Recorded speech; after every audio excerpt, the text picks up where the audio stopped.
తినే తిండి, తాగే నీరు కలుషితం కావటం వల్ల చాలా మంది తరచుగా గ్యాస్ట్రైటిస్ బారిన పడుతూ ఉంటారు. పొట్ట లోపల మ్యూకస్ పొర వాపు రావటాన్ని గ్యాస్ట్రైటిస్ గా చెప్పుకోవచ్చు. వాడుకలో దీన్నే అన్నకోశంలో పూతగా పిలుస్తూ ఉంటారు. అపరిశుభ్రమైన పరిసరాల కారణంగా సూక్ష్మజీవులు కుప్పలు తెప్పలుగా వృద్ధి చెందుతూ ఉంటాయి. ఈ కలుషిత పరిసరాలపై వాలే ఈగలు, దోమలు, బ్యాక్టీరియా, వైరస్ల వంటి వ్యాధికారకాల్ని చాలా తేలికగా ఆహార పదార్థాల్లోకి, తాగే నీటిలోకి చేరవేస్తూ ఉంటాయి. ఇలాంటి కలుషిత నీటిని, ఆహారాన్ని తీసుకున్నప్పుడు పొట్టలో గ్యాస్ట్రైటిస్ బాధలు పెరుగుతూ ఉంటాయి. వేధించే గ్యాస్ట్రైటిస్ కు పరిష్కార మార్గాల గురించి డాక్టర్ని అడిగి ఇప్పుడు తెలుసుకుందాం.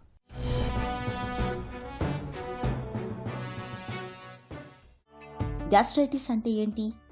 పొట్ట లోపల స్టమక్ని గ్యాస్ట్రమ్ అంటం జరుగుతుంది. పొట్ట లోపల పూత, ఏదైనా కారణం చేత పూత వస్తే దీన్ని గ్యాస్ట్రైటిస్ అంటం జరుగుతుంది. గ్యాస్ట్రైటిస్ మనం ట్రీట్ చేయకుండా వదిలేస్తే ఇది అల్సర్కి దారితీసే అవకాశం ఉంటుంది. సో అల్సర్ కన్నా ముందు వచ్చే పరిస్థితినే మనం గ్యాస్ట్రైటిస్ అంటాం. పొట్ట లోపల పూత ఏ కారణం చేతైనా రావచ్చు. మోస్ట్ ఇంపార్టెంట్ హైయెస్ట్ రీజన్ ఏంటి అంటే హెలికోబాక్టర్ పైలోరీ అనే ఒక బ్యాక్టీరియా వల్ల గ్యాస్ట్రైటిస్ వస్తుంది. రెగ్యులర్గా పెయిన్ కిల్లర్స్ అంటే non steroidal anti inflammatory drugs అనే మందులు తీసుకుంటే గ్యాస్ట్రైటిస్ వచ్చే అవకాశం ఉంటుంది. ఇవి ముఖ్యంగా గ్యాస్ట్రైటిస్కి కారణమైన 85%లో హెలికోబాక్టర్ పైలోరీ, 10-15% ఎన్ఎసైడ్స్ రెగ్యులర్ యూసేజ్, ఈ 2 గ్యాస్ట్రైటిస్కి ముఖ్యమైన కారణాలు. గ్యాస్ట్రైటిస్ లక్షణాలు ఎలా ఉంటాయి? గ్యాస్ట్రైటిస్ సిమ్టమ్స్ ముఖ్యంగా కడుపులో మంటగా ఉండటం, కడుపు ఉబ్బరంగా ఉండటం, కొంచెం తినగానే కడుపు నిండిపోయినట్టు అనిపిస్తాం, అర్లీ సెటైటీ అంటారు. అండ్ కొంచెం తిన్న తర్వాత ఎక్కువసేపు మళ్ళీ ఆకలి లేకపోవటం, ఆకలి మందగించడం, ప్రొలాంగ్డ్ సెటైటీ అంటారు. ఇలా రకరకాల సిమ్టమ్స్తో గ్యాస్ట్రైటిస్ ప్రజెంట్ అయ్యే అవకాశం ఉంటుంది. ఎక్కువ శాతం మందిలో మనం చూసేది కడుపులో మంట, కడుపులో నొప్పి. గ్యాస్ట్రైటిస్ తాలూకు తీవ్రస్థాయి సమస్యలు ఎలా ఉంటాయి? గ్యాస్ట్రైటిస్ని ట్రీట్ చేయకుండా, ఏ కారణం చేత గ్యాస్ట్రైటిస్ వచ్చిందో మనం తెలుసుకోవాలి, ట్రీట్ చేయాలి. ఒకవేళ ట్రీట్ చేయకపోతే ఈ గ్యాస్ట్రైటిస్ దీర్ఘకాలికంగా ఉన్న వాళ్ళలో గ్యాస్ట్రిక్ అల్సర్, డియోడినల్ అల్సర్ అంటే పొట్ట లోపల పుండు, చిన్నపేగు మొదటి భాగమైన డియోడినంలో పుండ్లు వచ్చే అవకాశం ఉంటుంది. ఈ గ్యాస్ట్రైటిస్ని దీర్ఘకాలికంగా మనం ట్రీట్ చేయకపోతే గ్యాస్ట్రిక్ క్యాన్సర్, పొట్ట లోపల క్యాన్సర్ వచ్చే అవకాశం ఉంటుంది. హెలికోబాక్టర్ పైలోరీ గ్యాస్ట్రైటిస్ కాజ్ చేస్తుంది. గ్యాస్ట్రైటిస్ తర్వాత గ్యాస్ట్రిక్ అల్సర్ కాజ్ చేస్తుంది. అప్పటికి కూడా మనం తెలుసుకోకపోతే, ట్రీట్ చేసుకోకపోతే గ్యాస్ట్రిక్ క్యాన్సర్, పొట్టలో క్యాన్సర్ వచ్చే అవకాశం ఉంటుంది. సో రకరకాల కాంప్లికేషన్స్లో ముఖ్యమైన complication gastric ulcer and gastric cancer. Gastric ulcer కొన్నిసార్లు బ్లీడింగ్ అంటే రక్తవాంతులు, రక్తస్రావం కలిగించి రక్తవాంతులు వచ్చే అవకాశం చాలా ఎక్కువగా ఉంటుంది. వెరీ రేర్గా గ్యాస్ట్రిక్ అల్సర్ కొన్నిసార్లు పర్ఫరేషన్ అయ్యి ఎక్యూట్ ఎమర్జెన్సీ అంటే పొట్ట లోపల చిల్లు, చిన్న పేగు లోపల చిల్లు పడే అవకాశం కూడా ఈ అల్సర్ వల్ల వచ్చే అవకాశం ఉంది. గ్యాస్ట్రైటిస్కు చికిత్స ఎలా ఉంటుంది? ముఖ్యంగా గ్యాస్ట్రైటిస్ మనం మాట్లాడుకుంటే వీళ్ళు ఏమేమి ట్యాబ్లెట్స్ తీసుకుంటున్నారు, వీళ్ళు తీసుకునే మందుల వల్ల ఏమన్నా గ్యాస్ట్రైటిస్ వస్తుందా అనేది ఇనిషియల్గా మనం చూసుకుంటాం జరుగుతుంది.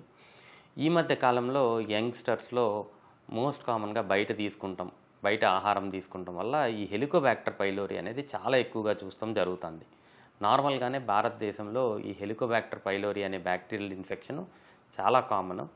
ఈ మధ్యకాలంలో బయట ఆహారం తీసుకుంటాం చాలా ఎక్కువగా ఉండటం వల్ల ఈ హెలికోబాక్టర్ పైలోరీ ఇన్సిడెన్స్ చాలా పెరిగిపోయి ఈ గ్యాస్ట్రైటిస్, కడుపుకి సంబంధించి ఏ ఇబ్బంది ఉన్నా 80% మందిలో మనం ఈ హెలికోబాక్టర్ పైలోరీని కనుగొనటం జరుగుతుంది. ఈ హెలికోబాక్టర్ పైలోరీ అనేది ఒక రకమైన బ్యాక్టీరియల్ ఇన్ఫెక్షన్. దీర్ఘకాలికంగా మన కలుషితమైన ఆహారం, నీరు ద్వారా పొట్ట లోపలికి చేరుకుని దీర్ఘకాలికంగా పొట్ట లోపల ఉండి ఎక్సెసివ్గా నార్మల్ కన్నా 4-5 రెట్లు అధికంగా యాసిడ్ని తయారు చేస్తాం జరుగుతుంది. ఈ యాసిడ్ తయారవటం వల్ల గ్యాస్ట్రైటిస్ రావటం, గ్యాస్ట్రిక్ అల్సర్స్ రావటం అనేది మనం చూస్తాం జరుగుతుంది. వీళ్ళల్లో మనం ఎండోస్కోపీ చేసుకుని ఈ హెలికోబాక్టర్ పైలోరీ ఇన్ఫెక్షన్ ఉందా లేదా అనేది కనుక్కొని ఈ హెలికోబాక్టర్ పైలోరీని కంప్లీట్గా క్లియర్ చేసుకుంటే గ్యాస్ట్రైటిస్ కంప్లీట్గా తగ్గిపోయే అవకాశం ఉంటుంది. ఎన్ఎసైడ్స్, పెయిన్ కిల్లర్ ట్యాబ్లెట్స్ కానీ ఇంకా ఇతరత్రా కొన్ని రకాల మాత్రల వల్ల కూడా గ్యాస్ట్రైటిస్ ఎక్కువగా ఉంటుంది. సో ఈ గ్యాస్ట్రైటిస్ ఉన్న వాళ్ళల్లో వీరు ఏ మందులు తీసుకుంటున్నారు అనేది మనం చెక్ చేసుకుని అవసరమైతే ఆ మందులు మానేస్తే గ్యాస్ట్రైటిస్ తగ్గే అవకాశం చాలా ఎక్కువగా ఉంటుంది. హెలికోబాక్టర్ పైలోరీ ముఖ్యంగా ఈ గ్యాస్ట్రైటిస్కి ముఖ్యమైన కారణం. హెలికోబాక్టర్ పైలోరీకి 14 రోజులు కోర్సు యాంటీబయాటిక్ యాంటాసిడ్ కాంబినేషన్లో 14 డేస్ కోర్స్ ఇస్తే హెలికోబాక్టర్ పైలోరీని కంప్లీట్గా క్లియర్ చేసుకోవచ్చు. యాంటాసిడ్ ట్యాబ్లెట్స్ దాని తర్వాత 4 నుంచి 6 వారాలు రోజుకొకటి చొప్పున ఇస్తే కంప్లీట్గా ఈ గ్యాస్ట్రిక్ అల్సర్స్ ఉండగానే కంప్లీట్గా క్లియర్ అయిపోయే అవకాశం ఉంటుంది. గ్యాస్ట్రైటిస్ను నివారించుకోవచ్చా? ముఖ్యంగా గ్యాస్ట్రైటిస్కి కారణం హెలికోబాక్టర్ పైలోరీ, కలుషితమైన ఆహారం, నీరు. సో కలుషితమైన ఆహారం, నీరు తీసుకోకుండా బయట ఆహారం తినటం మానేస్తే హెల్దీ ఫుడ్, ఫ్రెష్గా చేసింది ఇంట్లో చేసిన ఆహారం తీసుకుంటే ఈ హెలికోబాక్టర్ పైలోరీ నుంచి మనం కాపాడుకునే అవకాశం ఉంటుంది. ఈ ఇన్ఫెక్షనే ముఖ్యంగా గ్యాస్ట్రైటిస్కి కారణం. ఇన్ఫెక్షన్ రాకుండా హెల్దీ ఫుడ్ హ్యాబిట్స్ ముఖ్యంగా ఇంపార్టెంట్. పెయిన్ కిల్లర్స్, ఇతరత్ర మెడికేషన్స్ దీర్ఘకాలికంగా తీసుకోకుండా ఉంటే ఈ డ్రగ్ ఇండ్యూస్ గ్యాస్ట్రైటిస్ రాకుండా ఉండే అవకాశం చాలా ఎక్కువగా ఉంటుంది. గ్యాస్ట్రైటిస్తో బాధపడుతున్నప్పుడు ద్రవాహారాల్ని ఎక్కువగా తీసుకోవాలి. సాత్విక ఆహారం పొట్టకు మేలు చేస్తుంది.